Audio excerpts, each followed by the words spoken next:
కొన్నేళ్ల క్రితం Indian film ఇండస్ట్రీలో శంకర్ కమల్ హాసన్ కాంబోలో వచ్చిన భారతీయుడు మూవీ ఆడియన్స్ ను ఆలోచించేలా చేసింది. అవినీతిపై ఓ సామాన్యుడు పోరాడే తీరును ఎంతో అద్భుతంగా చూపించారు డైరెక్టర్ శంకర్. అయితే చాలా కాలం తర్వాత భారతీయుడు మూవీ సీక్వెల్ కోసం శంకర్ కమల్ హాసన్ ఏకమయ్యారు. లాంగ్ గ్యాప్ తర్వాత వీరి కాంబోలో మూవీ వస్తుండటంతో భారతీయుడు 2 పై ప్రేక్షకుల్లో హై ఎక్స్పెక్టేషన్స్ ఉన్నాయి. త్వరలో భారతీయుడు 2 సినిమా రిలీజ్ కానుంది.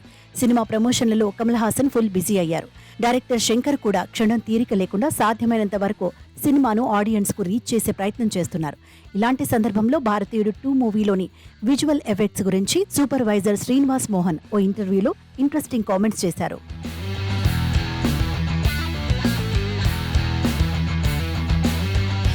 రాజమౌళి డైరెక్షన్ లో వచ్చిన RRR, శంకర్ డైరెక్షన్ లో వచ్చిన రోబో సినిమాలకు విఎఫ్ఎక్స్ సూపర్వైజర్ గా పనిచేశారు శ్రీనివాస్ మోహన్. ఇప్పుడు భారతీయుడు 2 మూవీకి సైతం విజువల్ ఎఫెక్ట్స్ ను అందించారు.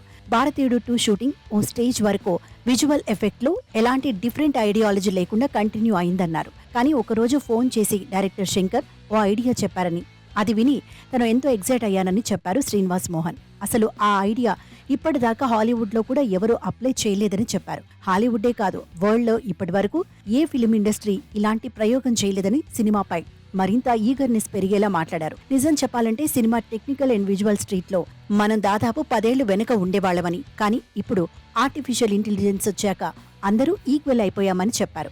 ఆర్టిఫిషియల్ ఇంటెలిజెన్స్ పై ఎవరికీ పర్ఫెక్ట్ ఐడియా లేదని, అది అందరికీ కొత్త విషయమేనని శ్రీనివాస్ మోహన్ చెప్పారు. హాలీవుడ్ లో కంటే ఏఐని ఇంటెలెక్చువల్ గా యూజ్ చేసే స్కిల్డ్ పర్సన్స్ ఇండియాలోనే ఎక్కువగా ఉన్నారని అన్నారు. అలాంటి వారి హెల్ప్ తీసుకొని ఇండియన్ 2 లో అద్భుతమైన సీక్వెన్స్ చేశామని చెప్పారు. దీంతో భారతీయుడు 2 పై మూవీ లవర్స్ లో మరింత ఈగర్నెస్ పెరిగింది.